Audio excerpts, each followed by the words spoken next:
कहाँ रह गई ये चंदा? अब तक तो इसे आ जाना चाहिए था। पुनीत ने अपनी घड़ी में टाइम देखा तो 9 बज चुके थे और उसने जैसे ही पीछे पलटकर देखा, चंदा खड़ी मुस्कुरा रही थी। बदमाश, डरा दिया ना हमका। देखो हम तुम्हारे लिए क्या लाए हैं। ऐसा कहकर उसने अपनी जेब से एक डिबिया निकाली।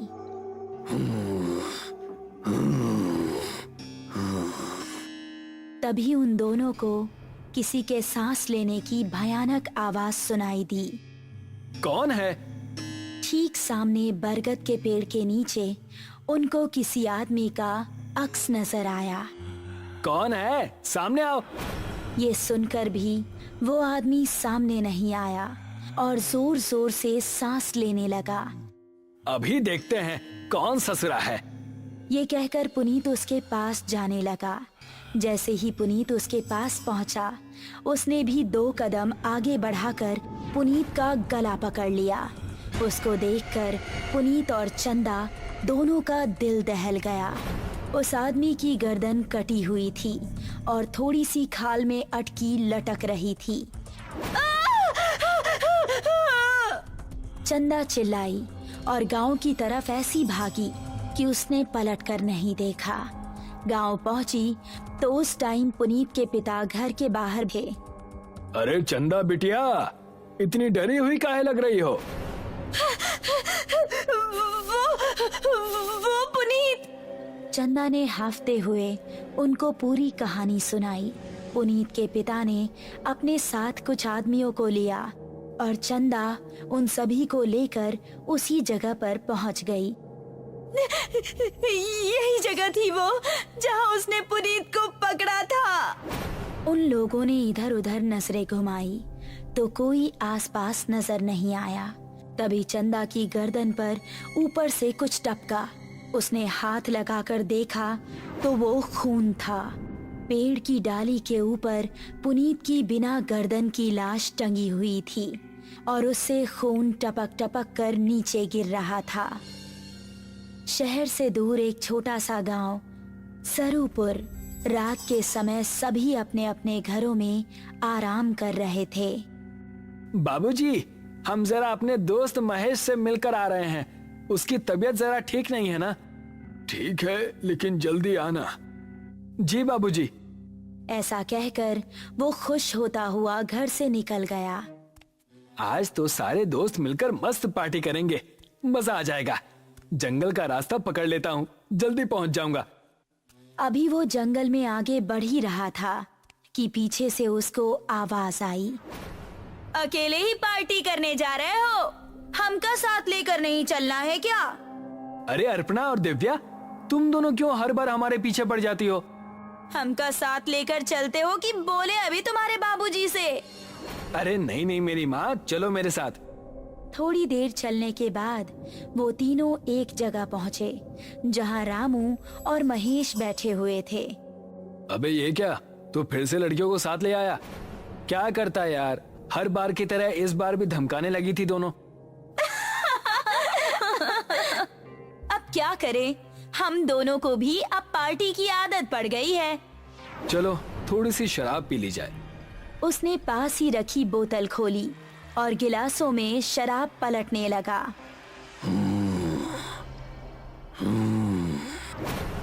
तभी उनको किसी के सांस लेने की आवाज सुनाई दी। उन्होंने देखा तो पांचों के रोंगटे खड़े हो गए। सामने से कठमुंडू चलता हुआ आ रहा था। उन्होंने कदम बढ़ाए ही थे कि तभी कठमुंडू ने दिव्या को पीछे से पकड़ लिया। उसने दिव्या को इतनी जोर से कसा कि उसके मुंह से खून निकल गया। बाकी चारों अब बेहद डर गए और वहां से भाग निकले। दिव्या उसकी पकड़ में फंसी दर्द से कराह रही थी।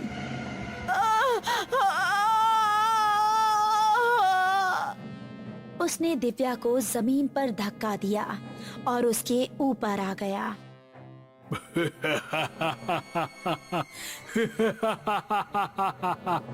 उसने दिव्या के सीने में हाथ डाला और उसके सीने से खून की धारा निकल पड़ी।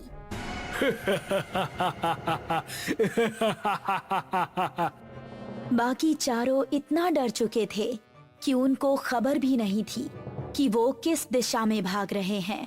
वो काफी देर तक भागते रहे। अब अपर्णा की हालत खराब हो चुकी थी। वो आ जाएगा, रुकने का समय नहीं है। ऐसे कब तक भागते रहेंगे? हम जा कहाँ रहे हैं, कोई बताएगा? हम रास्ता भूल चुके हैं, हमें नहीं पता कि गांव किस तरफ है। क्या कह रहे हो तुम?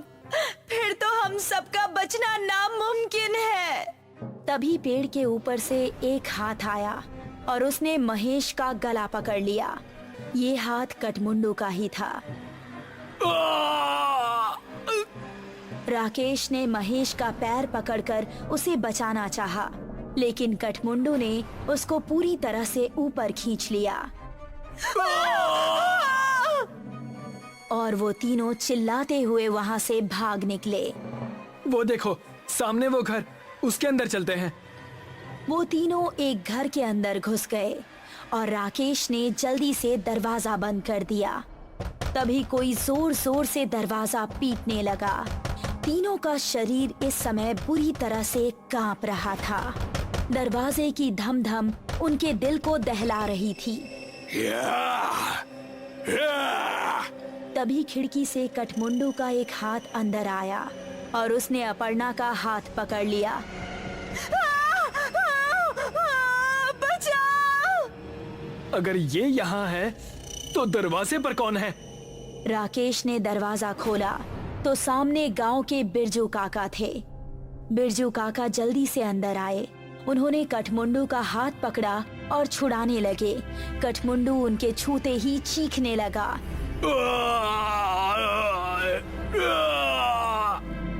वो चीखता चिल्लाता हुआ वहाँ से भाग गया। तुम ठीक तो हो अर्पणा? मैं ठीक हूँ, शुक्रिया बिरजू काका। तुम लोग यहाँ करने क्या आए थे, वो भी इस समय? हमसे गलती हो गई बिरजू काका, लेकिन ये कौन है और आपको देखते ही वो भाग कैसे गया? ये कठमुंडू है। ये सुनकर वो तीनों एक दूसरे का मुंह देखने लगे। बहुत सालों पहले हमारे गांव में एक डाकू पल्लव सिंह का बड़ा खौफ था। गांव में एक बूढ़ी औरत रहती थी जिसका एक ही बेटा था। उसने धूमधाम से अपने बेटे की शादी की। शादी के अगले ही दिन डाकू पल्लव सिंह ने हमला बोल दिया। उसने पति और पत्नी दोनों को मार डाला और सारे गहने लूट लिए। अपने बेटे और बहू को मरता देख बुढ़िया तड़प उठी। पल्लव सिंह, जिस सोने के लिए तूने मेरा परिवार उजाड़ दिया, यही सोना तेरे लिए अभिशाप बन जाएगा। तू कभी नहीं मरेगा, सिर्फ भटकता रहेगा और इस सोने से हमेशा दूर भागेगा। ये सुनते ही पल्लव सिंह हंसता हुआ वहां से चला गया। कुछ दिन बाद पल्लव सिंह के ही एक आदमी ने उस पर हमला कर दिया। वो उसकी जगह सरदार बनना चाहता था, लेकिन पल्लव सिंह तलवार के हमले से भी नहीं मरा। उसकी गर्दन आधी ही कटी और थोड़ी सी खाल में अटक कर रह गई। उसने अपने सभी साथियों को मार गिराया। उसने अपने उंगलियों में जितनी भी सोने की अंगूठियां पहनी थी वो गर्म होने लगी और उसके हाथ जलने लगे।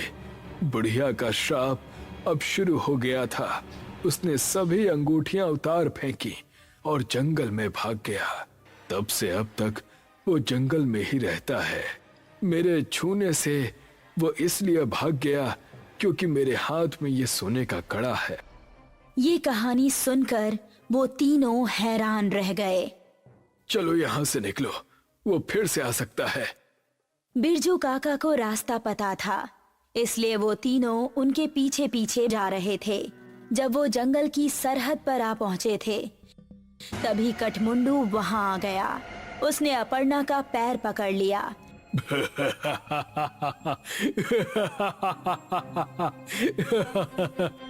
तभी राकेश ने बिरजू काका के गले पर नजर डाली।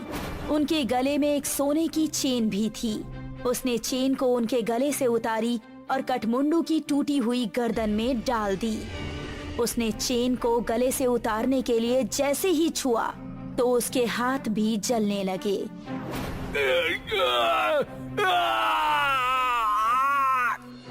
वो वहां से भाग निकला। उसके बाद वो चारों गांव के अंदर ही जाकर रुके।